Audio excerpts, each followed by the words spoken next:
दानिश भाई एक्सरे वाले अपनी एक्सरे मशीन ठीक करने खड़े हुए हैं, लेकिन उन्हें एक चीज़ समझ में नहीं आ रही। मैनुअल जब खोल कर देखा तो उसमें एक मखसूस एंगल के बारे में लिखा है कि भाई इस एंगल का टेंजेंट 1 है, 1 है। यानी एक मखसूस एंगल, अगर इस मखसूस एंगल को हम थीटा कहें तो मैनुअल ये कहता है कि इसका टेंजेंट 1 के बराबर आ रहा है।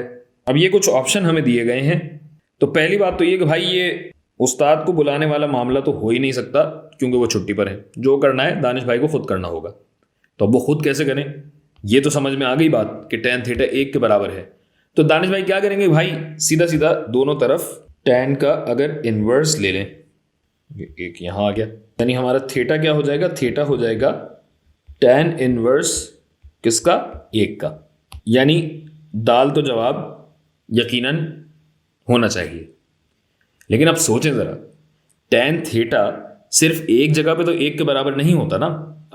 आपको याद होगा कि ये जितने भी ट्रिग्नोमेट्रिक फंक्शंस हैं ये एक दायरे पे बनते हैं, जिसके अगर x और y एक्सिस में बनाऊं, एंगल यहां से नापा जाता है।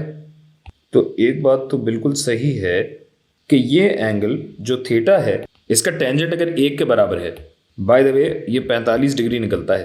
तो 45 डिग्री पे ऐसी सूरत हाल होगी जहां पे ये तूल और अर्ज दोनों बराबर हैं। लेकिन ऐसा देखिए कि इतना ही तूल और इतना ही अर्ज एक और जगह भी हो रहा है। कहाँ हो रहा है भाई? अगर मैं इसको सीधा सीधा लेके जाऊं तो ऑल्टरनेट एंगल से आप जानते हैं कि ये भी तो थीटा होगा, और चूंकि थीटा की पैमाइश हम यहां से करते हैं तो दरअसल आपका ये वाला एंगल भी हो सकता है। यानी सिर्फ दाल हमारा जवाब नहीं होगा, बल्कि इसको हटा ही देते हैं। क्यों? क्योंकि हमें और भी मालूमात हासिल करनी होंगी, क्योंकि ऐसा सिर्फ एक एंगल पे नहीं हो रहा, ये 2 एंगल्स पे हो रहा है।